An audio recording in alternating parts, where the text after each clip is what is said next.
Ian, the decision at second Cardiff, can you just talk about why Geordie's won the race there over David this week? We're just gone with combinations from that Eden Park test.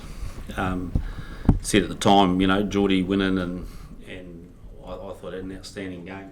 So it's a chance to give him another start in that position in a different environment against a different team. So just, I guess it's a bit about gathering information for the future, but also pretty excited about, what he brings and also the ability, I guess, to use Davey off the bench and utilise Geordie maybe in a different role later in the game. What were those things that you saw from him in his first test start at 12? I think those who watched, he was just physical, he was direct, he's a good communicator, and I think we're in a nice spot because we're really impressed with the way Davey grew through the rugby championship. Then took a bit of a ding. It gave an opportunity for Geordie to go in there, and this is a chance just for us, I guess, to cement his understanding of that role in our team. And going forward, I think it just, like I said, it just gives us a different style and in a different game. Does it feel important to start the Northern Tour of Europe League with a statement performance? I'd love to do that. It's we started it last week, I guess. So this is game 2, but it's a stadium that we love playing in, and there's nothing better, in our mindset to go out there and against a very passionate team to actually go and play really, really well. So that's certainly the goal. Yeah, I know you've been talking a lot about consistency and chasing that. Is this a real opportunity to prove that in this face-off? Yep, every test like that. What do you want to see in this match that you didn't see in the last? In last week's game? Oh, look, it's we've come off a month's break. We've come in together. This is our second full week.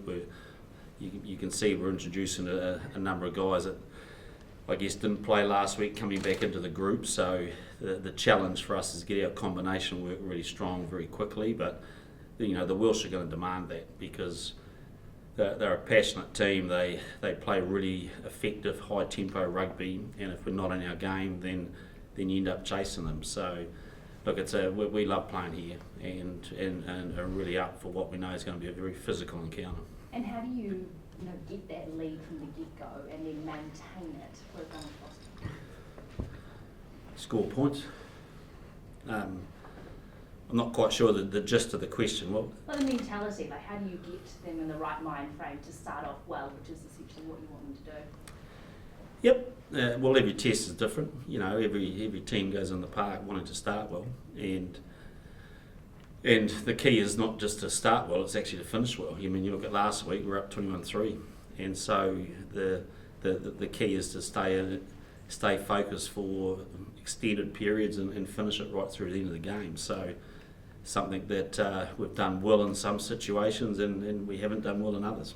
There's such a long legacy of success against Wales, and especially last year it was incredibly convincing. How do you mentally prepare people and make sure that there's no complacency? Well, it's no issue with us because we know how tough it is. So, I think you're pretty short-minded if all you're doing is focusing on last year, because if you go back the last 10, 15 years, it's never easy here, and every game's been tight. Even last year, up at the 60-minute mark, the arm was a real arm wrestle that game. So, expecting nothing different. Are you expecting any surprises from Wales, and if so, what would they be? Well, if I knew what they were, they wouldn't be surprises. But what are you expecting from them in terms of? I think I've just explained that. They're going to be. They're a team that know their game. They play high tempo. They're very confident in what they do and very physical. And so, a lot of strong ball carrying, a lot of carry clean type rugby, and also they quite like the aerial game. So we see a nice mix in that area. Yeah, if you go back to Eden Park with the Geordie selection, I think that was forced on you a little bit. The Geordie what, sorry? The Geordie selection at 12 Yep. Eden Park with a number of injuries in that area. Did that performance, sway your thinking? Because I think you predominantly preferred him as a fullback prior to that. Yep. Well, I said at the time that certainly swayed our thinking. So it's we'd factored him in there. He played at 12 the week before when we had the injuries. We enjoyed what he did there. We know he's really competent at 12, and we've been inserting him at training for right throughout the year into that, and having a bit of time in that space. So sometimes the opportunity knocks in different ways, and the key thing is that he went and took it. So and this is probably a reflection of we think he deserves a bit of a reward for that performance. Do you still see that 12 jersey as contestable? Because I guess throughout the rugby championship you showed a lot of faith in David Pavilion, Rico Wani. Yeah, I think every jersey's contestable, and so it's we stated at the start we wanted to build some combos through that rugby championship. I think we did that. We were consistent in that, and I think that was important for us to get our game, get confidence in what we were doing on the park, and it's like always happens at Test matches. Injuries and circumstance open doors for someone else, and when they take it, it's just a matter of revisiting your thinking. So I think you've got to be flexible in your thinking. I don't think it shows a change of direction, because we were delighted with where Davey finished up, and you'll see him back in that jersey at some point. You welcome back Brad Weber into the squad. What's he shown you to convince you he deserves that spot on the bench? Oh, look, he's played really well. That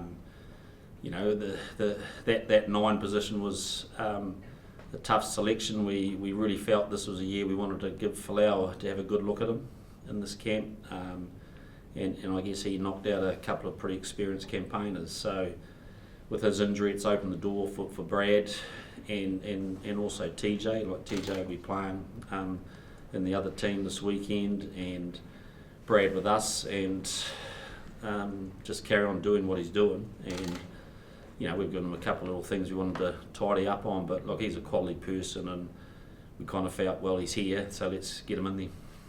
In regards to Anton, he made his welcome return last week. Is it comforting to have someone like him on the bench for a game like this? Yep, it is. He's come back well, and I think his bench time last week will be really good for him. He's been out for a long time, so just to get the confidence to go 100% instinctive, that's what he's really good at. So I guess this is another little step in that return to, I guess, 100% from a mental side, and but delighted with him. He's getting better and better every training. Ian, do you know whether the roof is going to be open or closed? Shut. And you've got happy with that? Yeah, real happy. It's raining, so I don't know if we're just saying that. I don't know whether we did or didn't, but we certainly would have voted for it to be shut, and so we got told yesterday it's going to be shut. So, Ian, in the summer, in the first 2 tests against the Springboks at altitude, Wales played a quite conservative box-kicking defence-based game. Then in the third match, they looked to play more expansive. Do you expect the latter this time, especially given that they seem keen to have the roof closed? Yeah, I think so. I think whenever we've played Wales, I've got a lot of time. I think the last couple of years they have played a more expensive game. They've played, I think they're determined to. They've got good wingers, good outside backs. They're determined to bring them into the game. They still like the aerial game, and it's part of their strategy. But they're certainly willing. They certainly test you right across the park, not just in close. So it's always a battle of inches against them. If you don't do well in that close quarter carry clean type area, then you open up real opportunities for their backs, and I know they'll be excited to take it. So we're expecting a pretty high tempo game. Yeah, it always comes into focus north to south, especially at the start of the autumn, is referee interpretations. And have you had a chance to speak? Did you get a chance to speak to the referee pre-match generally? No, there's new the new interpretations are really that we just work through Joel Duke with any messages we have, and he passes them on to the refs, and so we'll catch them in the shed before the game. But we know Wayne very well, and he's a quality ref. Bit of a milestone game for him, which we congratulate him for, but he's quality. There's obviously talked about a lot here. 69 years since Wales beat the All Blacks, 32 attempts. Was alluded to that success you've had over there. You've dealt with perhaps Gray and Steve. You've spoken to them about the history. What is your take on the history of this fixture?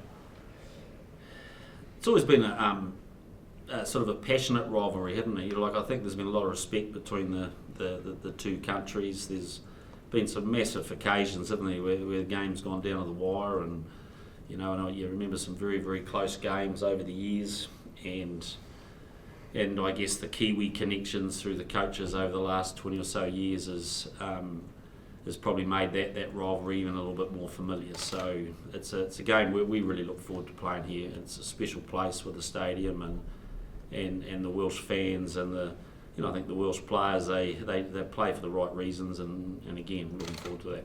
Just on the history of the team, it's the 50th anniversary of a pretty famous moment in All Black history when Keith Murdoch got sent home from playing a test against Wales. Do you have any memories of that, or was it talked about growing up? Do you have anything to say about it? I obviously look older than I am, Joe. Not surprised actually, but no, I don't have any memories of it personally, but I certainly have. I've been fully aware of the story and the events.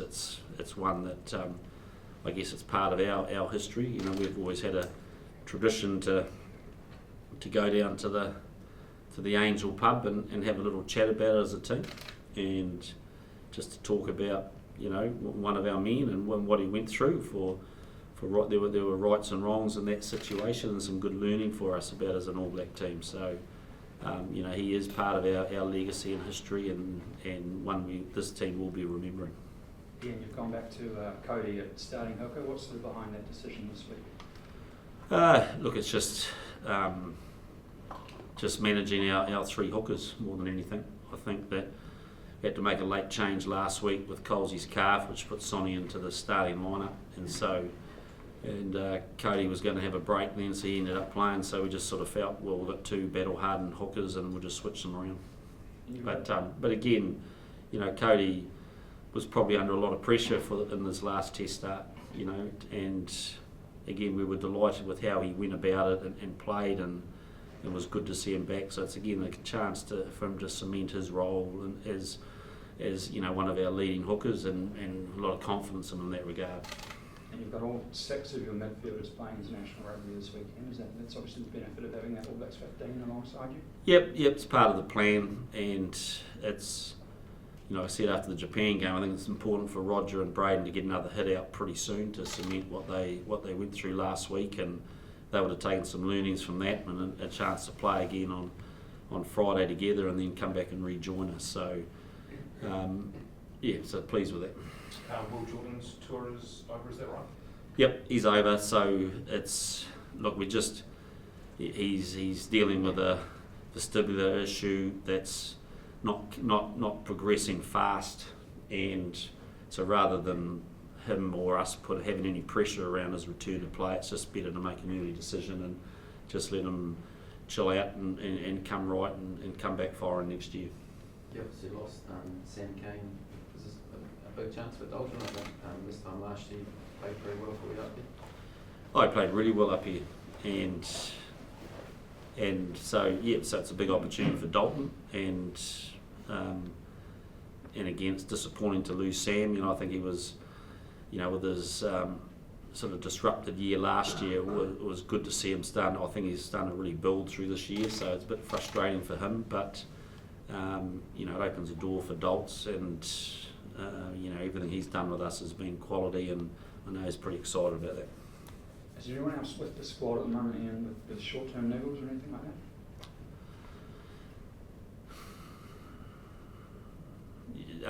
In terms of like niggles that would miss a game type stuff, not that no.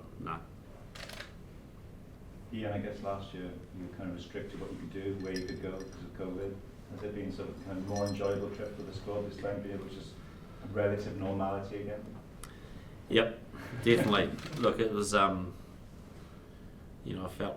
feel like I've talked a lot about last year's tour, but it was very unique with some very different challenges, particularly at this stage of the tour last year. But the team certainly enjoying being able to get out and about and back into the old tour mode. You just got to be a little bit careful still with a few things, but we're delighted to be able to get out and about and experience the different cultures, because let's face it, it's still a pretty special part of touring, and for some, this particularly us, and I'm sure it's with other teams, but the All Blacks, we enjoy getting out and about and getting to know I guess the locals and particularly local golf courses have taken a hammering yesterday. But no, it's been nice. Did you go around? No. You others haven't seen me play golf. Awesome. It's another big game on this weekend. The Black Ferns are playing their World Cup semi-final. Any advice, or what would Wayne Smith be telling them, do you think? I would say that rugby coaches get too much advice anyway from the outside, so I trust Smithy and Chrono, Ted, that group, and Whitney. They'll have it under control. And look, I know they're passionate people. They've worked hard for this campaign, as is that team, and to see their growth through this campaign has been pretty special. So we just can't wait to see them play and to just wish them luck. It's to be able to play a semi-final on home turf is pretty cool, and I know they'll be up for it.